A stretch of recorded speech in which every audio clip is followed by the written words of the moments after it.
Is 333. And haven't been on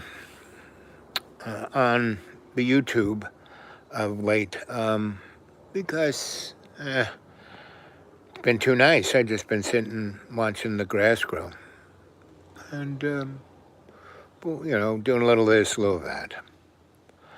But I've been, I have no access to the internet unless I walk a mile and a half up the hill, which, my legs, it's good for my legs. That's why I did it. I forced myself to go do this because it's good for my legs.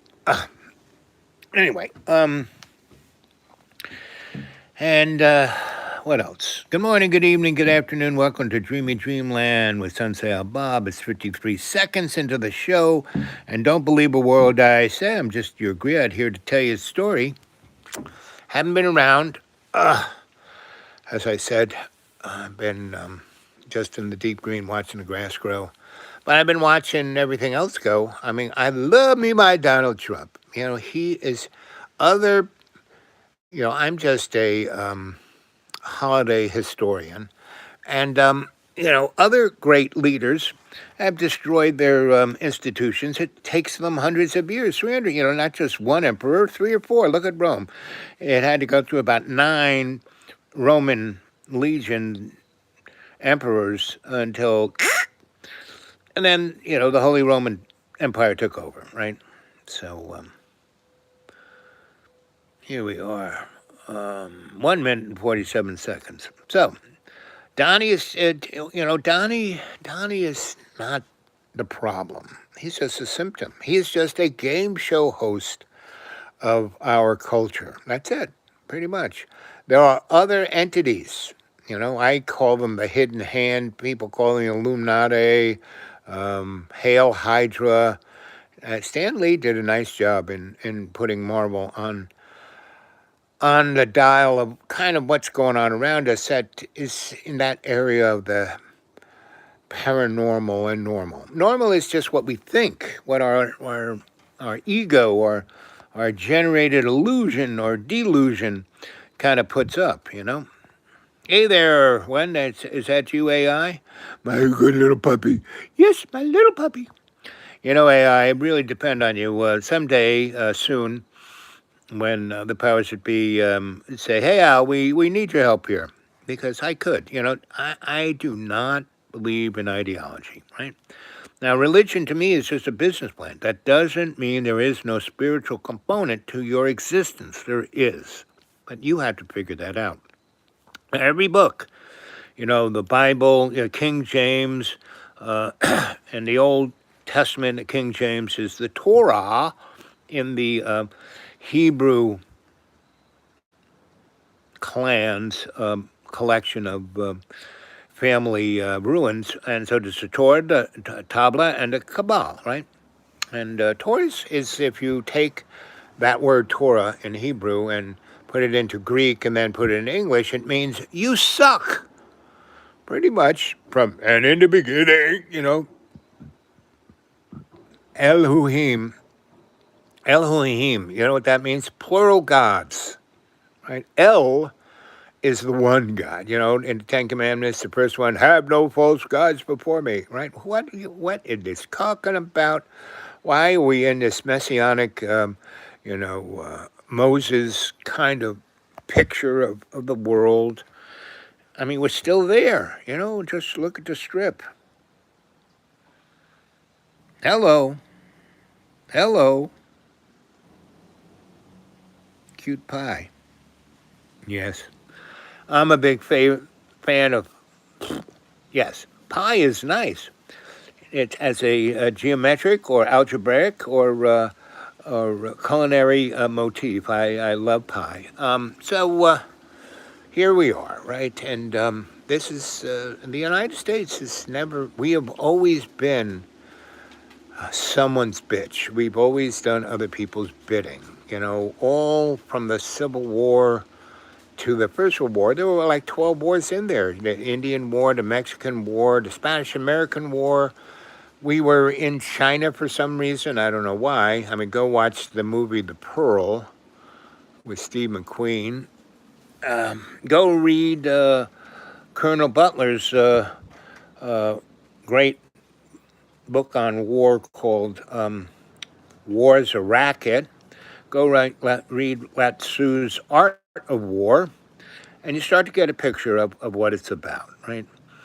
You cannot, Lao Tzu says that diplomacy and violence are the same thing. It's just a matter of, intent. Not intent, but how much stress you're putting on there, right? So, anyway, so remember, subscribe. Just hit that subscribe button. We're in this show for 5 minutes and 47 seconds. See how time is so bendable? I was looking at the time from the start to the first minute. It was almost like 6 minutes, but it wasn't. It was 1 minute. But now that I kind of just kind of blabbering, that 1 minute went to 6 minutes and 4 seconds, right? And that's the illusion of time and space. That's the illusion of your life. And the only way you can get a hold of reality, all these clowns. I'm a businessman. I live in the real world. The reality. Give me a break.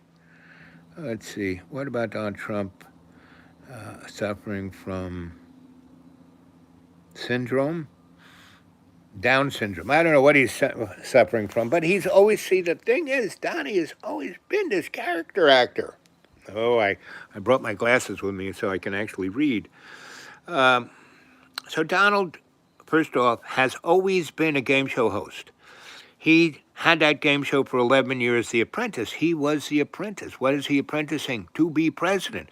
What kind of president? The one who reads the teleprompter in a drone kind of robotic way. And he is grifting as much as he can. All he's there to do is grift, right? Go look that word up, grift. Anybody got the 419 grift? He is doing it. You're not supposed to. There's a thing called the emoluments clause. You're not supposed to take any gift, present or valuable, or take advantage of your position as president, monetarily, business-wise, any which way, power. You're not supposed to do it. That's the amalgament clause. Donald just does it, doesn't care. He breaks, what's Donald's greatest gift in the, dynamic of constitutional law is he's proven that it's not worth the paper it's written on, The only valuable document was Thomas Jefferson's little document on declaring independence, right? That was a good one. The Constitution was just a business plan, and a variable one, right? It really didn't give us any things except norms, and so... and who is Norm? Norm is a guy who comes in for a beer. That's all he does. Pure businessman. Nah, he's not a businessman. He's a grifter. Big difference. Businessman is, not always trying to get his way. He's trying to navigate for the longest period of time of success in making profit. That's a businessman, right? But that's not Donnie. Donnie's all about grifting. He's, I'm going to get you if you do that. Ooh, blah, blah. Oh, he's my friend. I like him. He's the best dictator. He's like a grifter. Anything coming out of his mouth is like, he's just reading off a teleprompter, right? Well, they're shining the laser into his little mirrored eyeballs and happy sings, happy, let's see, absolutely great, Grandpa. Let's see. Happy, I can't tell. Anyway, and thanks for calling me Grandpa. Being a granddad is one of the best fun things because you can play with the kids, go have fun with them, show them great stuff, really make them love you, and then you pass them back to their parents who they hate. It's a good deal. So I've been grandpa many a year now, or sensei, or whatever you want to call me, griot. Here to tell you a story. Remember, subscribe, kids. Put that subscription in there, and some more thumbs up. And, at the end of the show, if you're watching this show after it's not live anymore, Why don't you make some comments, because these things don't seem to stay there. I am basically bureaucratically and digitally handicapped, right? So, what else we got to talk about? So Donnie is basically breaking all the norms. So the next person who comes along, Donnie, you don't have to worry about Donnie. He's a known. I mean, if you voted for him a second time, you're a freaking moron because you saw exactly what he did the first time. And he had grown-ups in the room, keeping him in. Now he has, 10,000 sycophants who go do his bidding, the Heritage Foundation, got the string right up his butt. Go watch. We are in real bad trouble when South Park is the greatest. Hear that? Hear that sound? It's the sound of destruction of God's beauty. Ripping off the tops of 4 mountains over there, about 5 miles, 10 miles away from me. But you can hear that 5, 10 miles away, right? They're flattening it off so they can put a gigantic golf course on top of 4 mountains and one, 600 room, what do you call it? Gambling casinos, a vehicle for laundering money. And they've been doing that around here now a good 6 years. They bought up all the real estate, didn't care what it cost, they just bought it, right? They developed about 20 gated communities, right, that they're just, getting ready. They're building all the infrastructure. The problem is the roads. They've all washed out, and it's a sawtooth mountain. It's real expensive to put a 4-lane highway through that. That's why it hasn't been done. Everything up north through Canada, 4 lanes. Everything below Lenore, 4 lanes. Everything in between, everything almost in between is 2 lanes. It's like, because of just the topography. Anyway, so, and we have a war going on in the Gaza Strip, and all they're doing is feeding those people so they can live longer to die. That's all they're doing. This is the 4th time they've done this. Give them enough food, get their calories, get them away from, kind of just conking out. Let's go kill some more. And that's loads of fun. And that same goes for Sierra Leone, which is like, in the Strip, there's 2 million people, 2 point something million, right? And Sierra Leone, 82 million, who are in the same shape as the kids in the Strip. Good luck with that, And pretty much everyone in the industrial Western world is financing that, along with the war in Ukraine and Russia. And that's there just to destroy Russia bit by bit. And, basically, that war is the war of the 2 Vlads. One, a comic strip character. He was a TV guy, just like Donnie. He ran a game show. And the other guy, Vlad, is, kind of has some issues. And so he's ready to destroy Russia. All the other czars and Soviet leaders, blah, blah, blah. It's just, so what is Russia? Russia is a country of 200-something million citizens that, just like in the United States, aren't stepping up and representing, right? And that's, America's going down the hatch because here, all of this stuff is scripted. The Democrats could have gone after the Republicans in March. Once it was obvious with douche what was on hand, they could have, because there was another can kicked down for another 6 months around February, March. And they could have said, no, we're not going to vote for continuance. We want to work this shit out. You want this great big bill and you're going to destroy everything? No, we're closing down the government right here, right now. They did it back then. We'd have, all spring and all summer and all fall to go through. But now we're being closed down right before winter. It was going to be a really nasty winter, to the point where I would say maybe somewhere between 6,000 and 2 million people in the United States will die of what's happening to the country being closed down. Somewhere in there. Basically, weather, because there's going to be a polar vortex. So we'll go like to Cuba. It'll turn the Gulf of Mexico or Gulf of America into ice. You gotta have fun with that. Good luck. Uh,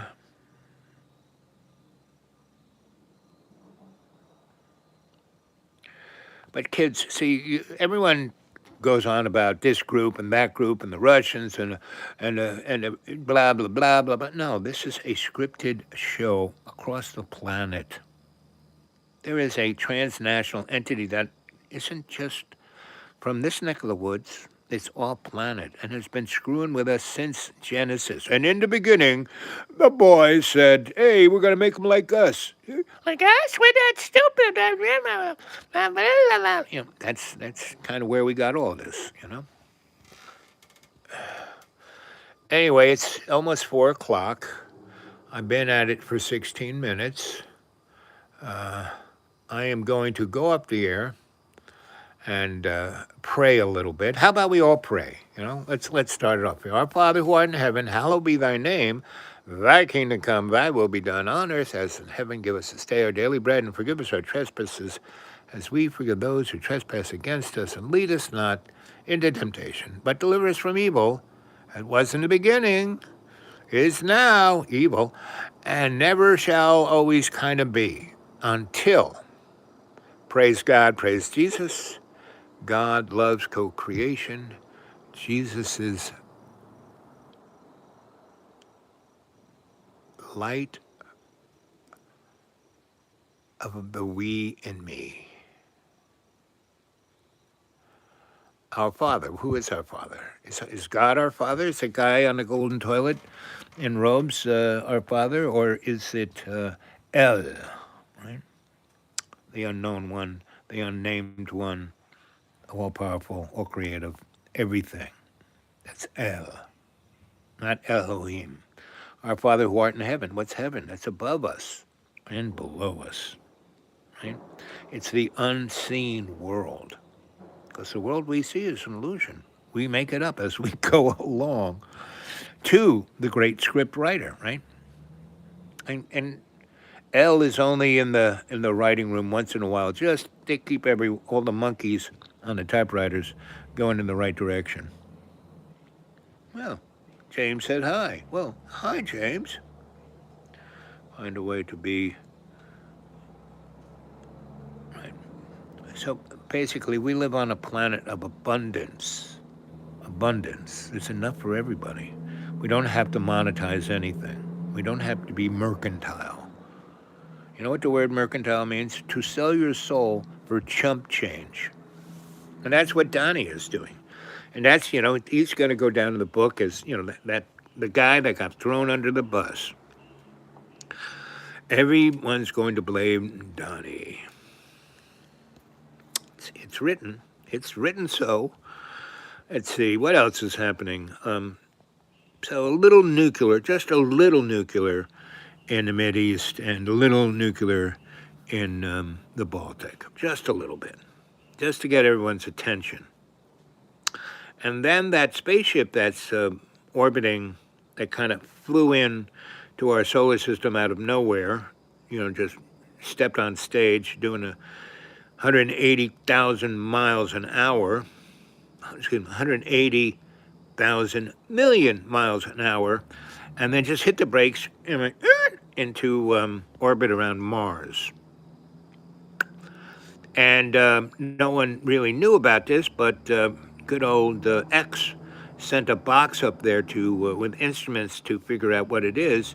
And when it got close, it kind of did something that caused the big icicle to crack, into millions of trillions of tons of space dust. That's now just... But what was inside of those millions of tons of space dust was seemingly some kind of craft that now the James Wood and Hubble are really looking at as hard as they can. and X is thinking of putting something else up there. So it's all interesting. And don't believe a word I say. I'm a griot. I tell stories just to get your attention, to get to see what you're thinking, to see if you are thinking, to see if you're alive. That's all I do. Orbital escape velocity. Thanks, Happy. That's not my new friend. Happy. Happy to see you. Happy you're there. Happy. I'm going to close down at 2222 for a little while. I'm going to come right back. And I want everyone who's watching the show to get out there and get some people to watch the show. Let's get 1,000, more than 1,000 people watching the show. Speed of an object needs to break free from a celestial body's gravitational pull and escape to infinite. Yep, that's about it. But the ship went from that speed, really fast, that's what I call it, really, really, really fast, to hitting the brakes and then going into orbit. I mean, that's like beyond our technological, meaning it's not a chemical engine that's doing that. It's a something else engine. Yeah. Do you really build the ear? Yes. Well, I didn't build the ear, the restaurant, the ear, on Spring Street near the UPS building and the Hudson River. That was a workers' bar built in the 20s or 30s for the longshoremen, because they were, that's where all the boats came in, on the Hudson side, not the East River side. That's narrow. But the Hudson side is where all the ships into Manhattan came into. And right there at Spring and West, is where this worker bar was. And that's where I met Richard Heyman. We were both looking for an apartment. We both had the Village Voice in our hands, and we both had that circled, and we both bumped into each other in front of the restaurant, right? And he had called the real estate guy, and he had some connects too. He was a waspy kind of boy, but a great friend. He's a good guy. Richard, I hope you're still around. Great musician, great spy.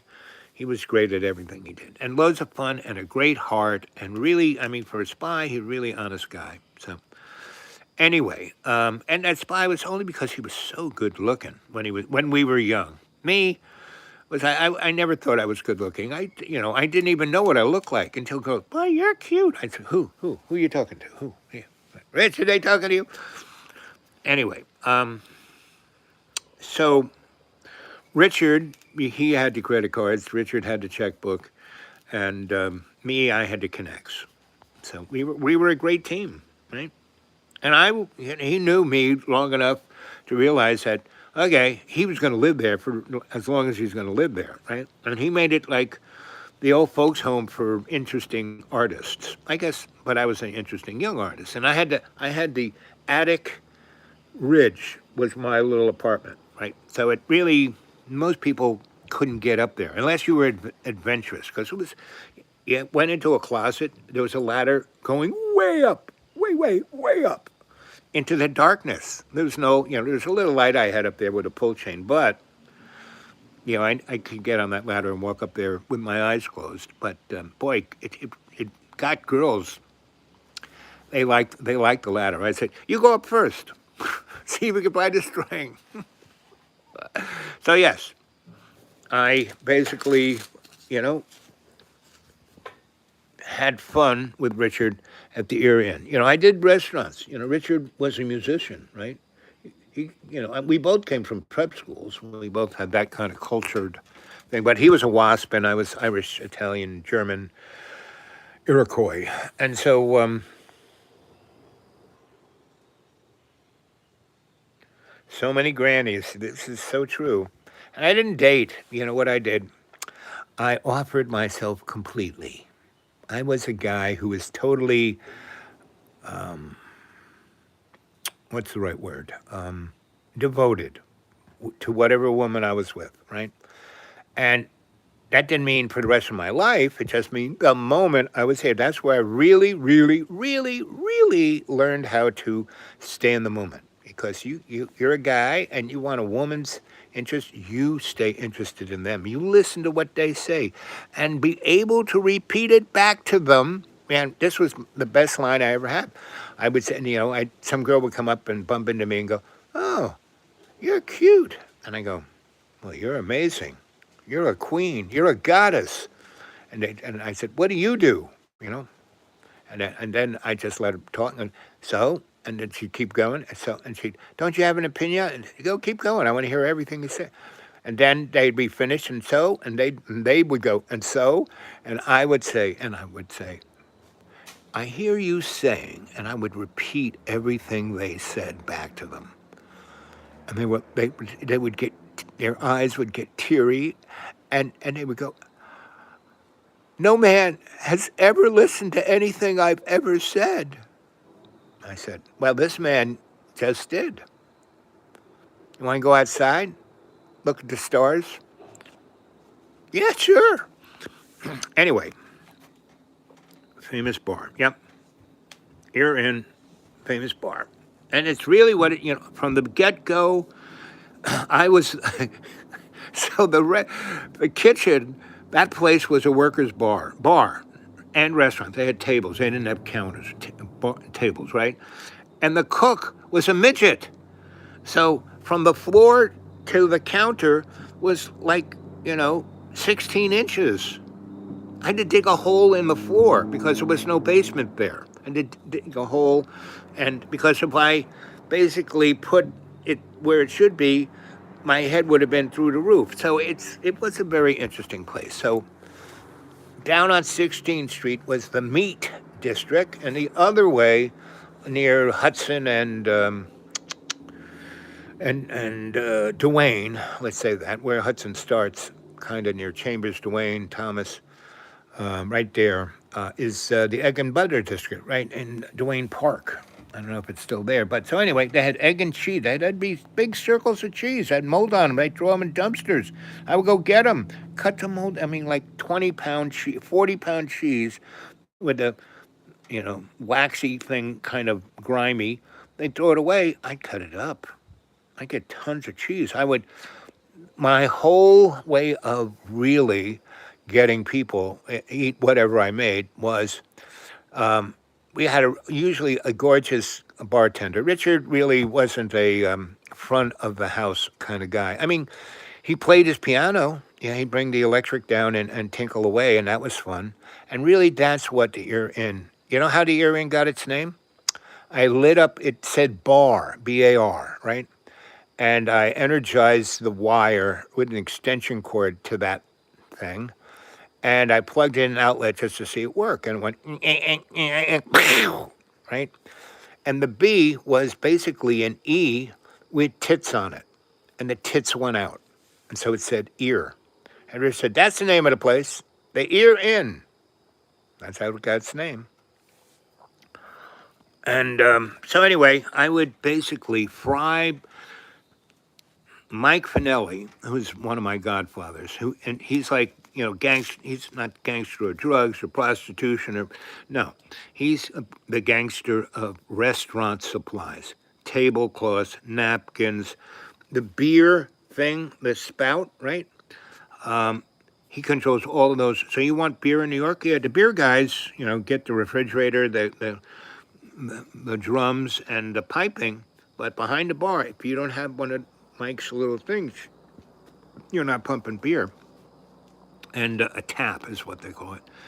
And what else? And he made these amazing rolls that were like French baguettes, but they were little rolls, right? And we had a fry-later.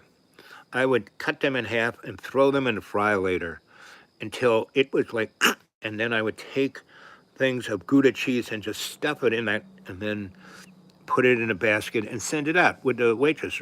The waitress would come with the basket of those things and a thing of creamery butter and honey and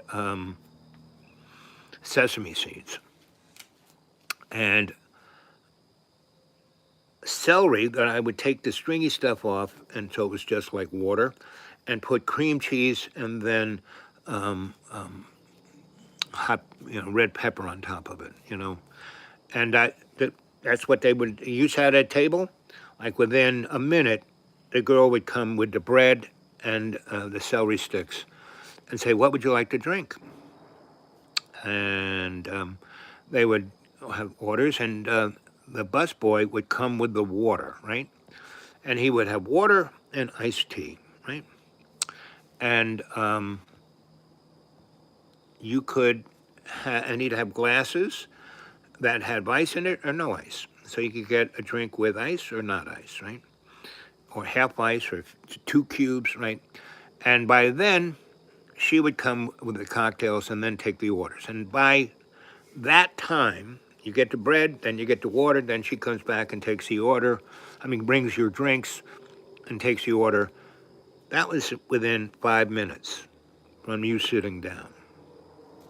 You got the bread within 2 minutes of sitting down, got the water, 2 minutes in 30 seconds, and then she came with the drinks and then took the order. And then your order took whatever it took, right? And that way, people did not get, they had their cocktails, they had their coffee, their tea, their whatever they wanted, and they had as much as they wanted, and those rolls. And there was like a little thing over there with the rolls and the celery that they could just get more, right? And it was always hot, and it was always crunchy, the bread, and the celery was always cold and crisp. It was an amazing, right? And then whatever I made everything out, it was called the dumpster dining experience, right? And we put butcher paper on the tables and had things of crayons. And really, Keith Haring, Julian Schnabel, these are my buds. They came in and do artwork on the paper, and I roll it up and go sell it to Ivan Karp, This was the good old days of Soho, between 66 and 76. That was the best 10 years. Best. And I lived in I lived in a number of lofts on Worcester Street because Benny, who ran Worcester, basically in the basements, he connected them all and had prostitution and drugs and gambling down there 24/7, right? And you'd walk up to Spring Street and go to Spring Natural or Hoso or down the other way toward Mike Pinelli's bar or towards Luna's or any of the coffee shops or go all the way over to 6th Avenue and go up McDougal Street into the East Village. That was all like all of Soho and all of that, Little Italy and that, and into Chinatown even, was no more than 10 blocks in any direction. And on Worcester Street, I just kept, Benny just kept giving me beautiful lofts and I'd fix them up. And then I would, this little idea I had, I couldn't sell a building. I couldn't sell the loft even. What I could do is that I could build, the elevator came here, I have the whole floor, I'd make a hallway, and I'd have 3 or 4 lofts inside of the 5,000 loft or the 10,000 loft or the 15,000 loft. Building a floor I had, and then I could sell the key. And the key got you in the door, and you had a sanded floor, flat, level sheetrock walls were taped and painted, Navajo white, and the ceilings normally with that very strange kind of 19th century ceiling tiles. Before acoustic tiles, they had these metal, same thing. Anyway, but they look great. And I had a guy who spray painted and sanded floors, so he'd come in and spray everything, clean just, it would be clean. And I would have a wall that had a toilet in the floor, a pipe in the floor for a bathtub or a shower, and one coming out of the thing for a sink, and then down another thing for a sink and a dishwasher, and then onto the main drain. And I'd have water lines, and I'd have a water tank. I'd have gas heat, gas hot water, and gas stove, and I'd have an electric panel, right? And you go into one door, there'd be a switch, an outlet Below it, a pipe up to the ceiling, a box with a light. So you come in the door, hit a switch, bang, it would light the whole place up, right? They would get that. And the first time I did that, I probably, sold it for $2 a square foot, a key fee, right? Times a expenditure, right? And that was, give them the key, they had the space. And they would get the lease from the landlord. And I usually got leases of 5 to 10 years.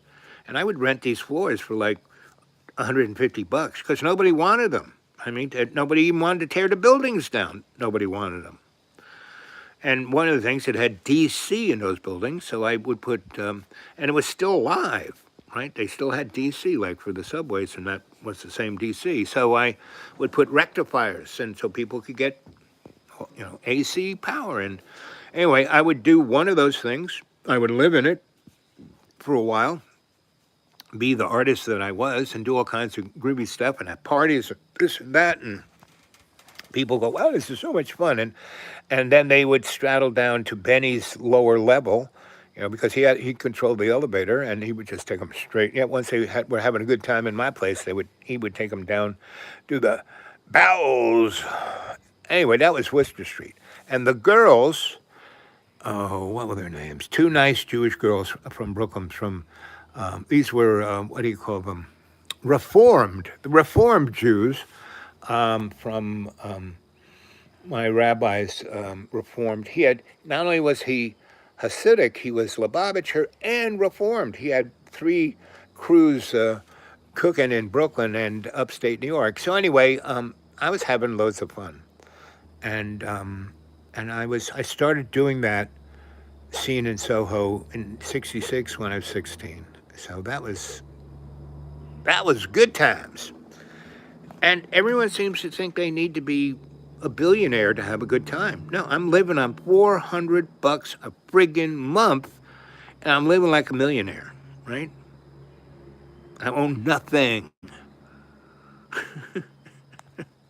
The only way you're going to get health care in the United States is be as old as me and own nothing. Then they'll give it to you. Who knew? And then the rich people get, and they don't get as good a scare as I get because I injure myself to people. I read their palms. I give them birdhouses. People were just as bad back then. Yep, lame-o. I would have to agree. Nothing has changed, kids. There's some fun people. I mean, there are a lot of great people out there. There are more great people out there than there are scumbags. It's stupid to be a scumbag. It's all those guys, and Donnie's crew. They're all chucklehead scumbags, and so they don't realize that they are being set up. Every single one of them. That the girl who's like lame-o girl who's blonde and always talks to the press. The Nobel Prize goes to war on Venezuela. Yep, I'd agree with that. That girl is like straight up CIA. Anyway. But see, it doesn't matter. Rothschild, when he took Marx and Engels out of, or Trotsky, whichever it was, took them out of a German prison and brought them to England and put them in a big, beautiful house in the, city of London, right? That's not London. That is his kind of sacred space that the king and queens, that royal family kind of can do whatever the heck they want. Boil children in oil, not a problem. So they have their own, pizza thing going on. So, run by, what's his name? Epstein's cousin. So it's all scripted, kids. Just you read the Torah, Tabla, Kabal. You'll get a really good waking up. The square mile. Yep. So anyway, yep. And the most important thing I have is your love, because I love you guys, right? And this are the cadre. It's a cadre of love's co-creation. We're here to co-create. Not to get over, not to grift, you know. To take the, when I was a little kid, I ran with a bunch of kids in Harlem. In Harlem, there were no police. There were grandmas. You know, you did something bad on the street, some grandma saw it, you got home, you got tanning from your grandma. So I learned early, nah, so we, you know, my grandma took care of me from baby to Mrs. Green, right? Dr. Green and grandma took care of me from babyhood. Dr. Black, Dr. Green, and grandma took care of me from babyhood, infancy, till about 6. And grandma walked me every day, everywhere. We'd walk all the way from 128th Street, now in, you know, what's his name? Adam Clayton Powell Boulevard. Let's see. The square mile. Yep. It's been a fixed game. Whenever you see, you know, competing political or economic entities, no, they're all the same thing. Capitalism, communism, same thing. Fascism, same thing. They're all the same thing. They just have a different aesthetic. That's why I started the Institute for Aesthetically Adept and Appropriate Technologies. And if you want to be part of that, you get a hold of me at my dudeawake42@gmail. And anyway, and if someone has some money in a car and wants to come and get me because it's going to be, you know, I might be just a frozen icicle. If the winter is half as bad, you know, last winter was really cold. We had some vortexes that came down here where at this time of day, you know, like this is now 4 o'clock. So let's say at 1 o'clock in the afternoon, one of the coldest periods of time, during that cold vortex that came down here, it was 20 degrees below zero. Below zero. Inside the man cave. Outside, it was like 2 degrees below zero, or 200 degrees. It was mother.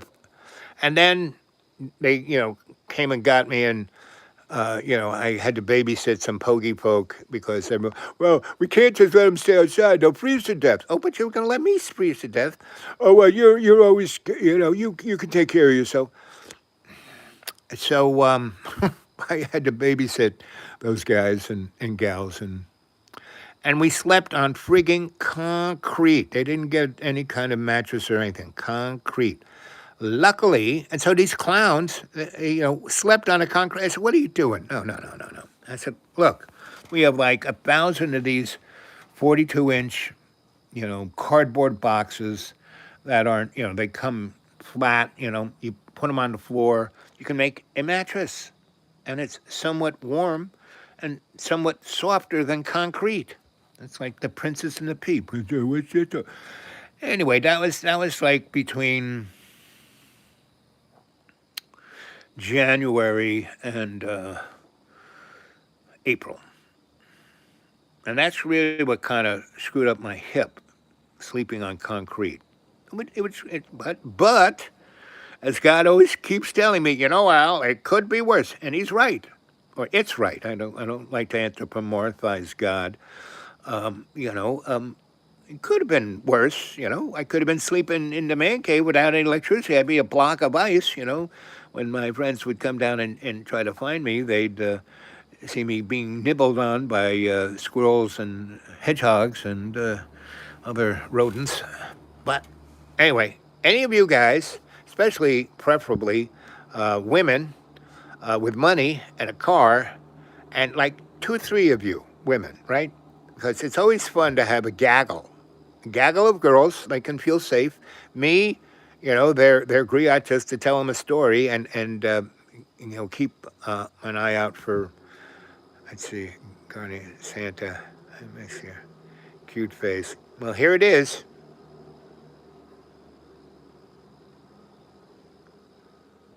Sunflower. Well, I'm right here, Sunflower. You got a car and a couple of other girlfriends who want to have a really amazing, fun time? I got friends all over the South. We can go down to the Keys. We can go to, where else can we go? We can go to New Orleans. And I got a bunch of friends on the coast of South Carolina and Alabama and New Orleans. So anyway, anybody wants a fun trip, and it would end up in Chicago, then going to the Rainbow Gathering, wherever that's going to be. I used to be one of the major facilitators of that event in the 80s and 90s. Anyway, so Sunflower, why don't you at this minute email me at, well, my email address is thedudewake42 at gmail. And put it up there and see if I can, grab it. My phone is not, it's, anyway, but it's hanging in there. That's all I can say. It's hanging in there. So it's been 45 minutes. Oh, and 45 seconds. So send a message, and I'm going to be back in 15 minutes, right? Maybe 10, right? It's 4:20, yeah.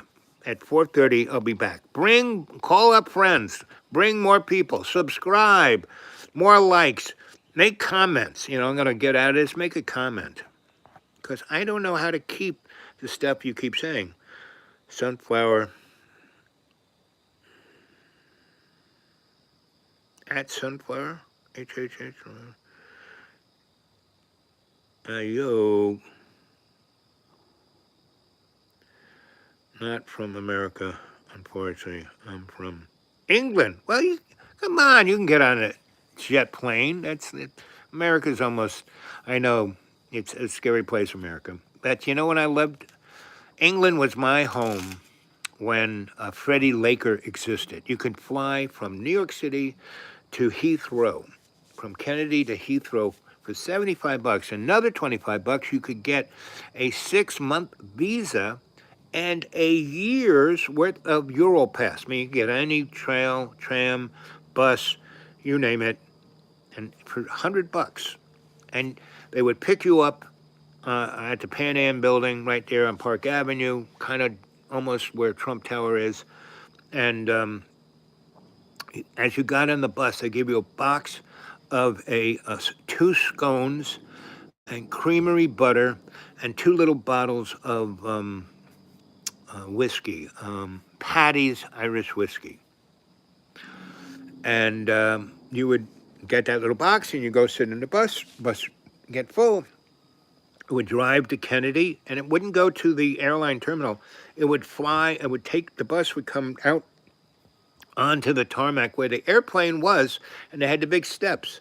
And you couldn't have any luggage that went underneath. You just had 2 carry-ons. That's it, And one that went under the seat, one up the top, and that was it. And then you got on the airplane. 2, 3, 4 more buses would come and fill up the airplane, and it would take off around 7 o'clock, 6:30, 7 o'clock. It would take off and fly into Heathrow. And you would land in Heathrow around 8, 9 a.m. And you got out of that, and there was, they gave you a breakfast on board the plane, like Irish breakfast, blood, sausage, all that fun stuff. Anyway, and you'd land in London. That's it, I could, with my Europass, I could get on a tram from the airport to into London, and I had friends in Paddington. So, Sunflower, where do you live in England? In the city of London, or on the coast, Interland, Scotland? Where do you, Highlands? Where do you live? I'm that happy. Zombies.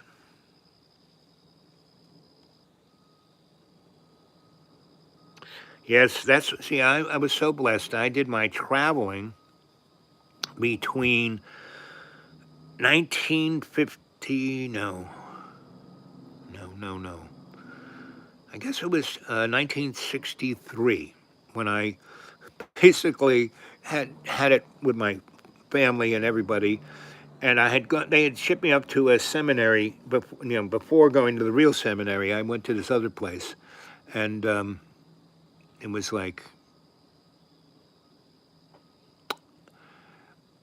I almost burnt it to the ground. I mean, Cardinal Cushing was that's how I got there. He was my mentor, my godfather, right? He was only a couple of hats to the Pope, right? He wanted me to be a rocket scientist for the Pope, for the Vatican. Anyway, he once took me to Florida to NASA. that was fun. I did not realize that the Nazis, the N in NASA stands for Nazis. But basically, you had Dr. Werner von Braun, you know what I mean? You know what I mean? Say no more, say no more. Anyway, 50 minutes. Everything is expensive. But when I was there, it was cheap. Meaning, I got a raw, I left Long Island. I took the 6 a.m. Long Island Railroad for the commuters right from my parents' little neighborhood, zing, 40 miles into New York City, and then into right where Penn Station is, right? So I went up there and got an Amtrak and went to Boston, and then I got a Greyhound, and I went out to Bridgeton, Maine, when my sweetheart was and her family, who loved me dearly, loved me like a rock, because they had all kinds of farmy stuff that needed an electrician. So once I started holding her hand, and he was going, well, I don't know, and I said, oh, that thing over there in your barn, that needs to be fixed. What thing? I said, oh, the thing that's sparking and going to burn the barn down. This thing here, let me show you. Oh my God! I said, yeah, I can fix that. Let's go to the hardware store. And he was the hardware store, so it was not hard to fix his stuff. So he loved me. I fixed everything they had. They had a restaurant. They had a farm. They had a milking thing with like 100 cows. They had an ice business, so refrigeration. I fixed all this stuff. He was just so, that spring when I left a little note on my pillow saying, I'm not running away. I'm just taking a vacation from you. Where I get where I'm going to go, I'll give you a call. Don't worry about it. And it cost me, right from then, all the way to my friends, the Arsons, Teresa's parents' house in Bridgeton, Maine. It cost me $32. Long Island Railroad, Amtrak to Boston, Greyhound to Bridgeton. It took me, I left at 6. And I got there walking into Bridgeton from where the bus left me off to where they were. It was about 3 in the morning. Right? It was summerish for Maine anyway. It was really cold, and I didn't want to wake anybody up, so I kind of curled up on the rug on their front door, and I fell asleep. And then when the sun rose up, T's dad woke up and put his wife's bathrobe on and went downstairs and went out to get the newspaper, which had, earlier kind of bounced off my head, and I fell back to sleep. And he opened the door and whacked me in the head. He looked at me, oh, what are you doing down there? I said, oh, I came to visit. He goes, oh, I'm so happy. I got a project for you. I mean, that's the first words out. I got a project for you. And I said, oh, Bob, Bob, anything for you, buddy. He says, you are only 16, or what's I 14? 14. You're only 14, but you and T need to get, you are perfect for each other. And I said, like I said, he goes, and I love the fact that all you do is hold hands, play tennis, and go sailing. Her mother is, yes, I know, she has the knack because T has the knack, and boy, did T have the knack. Woo. Anyway, so I'm going to, so Sunflower, send me a little something.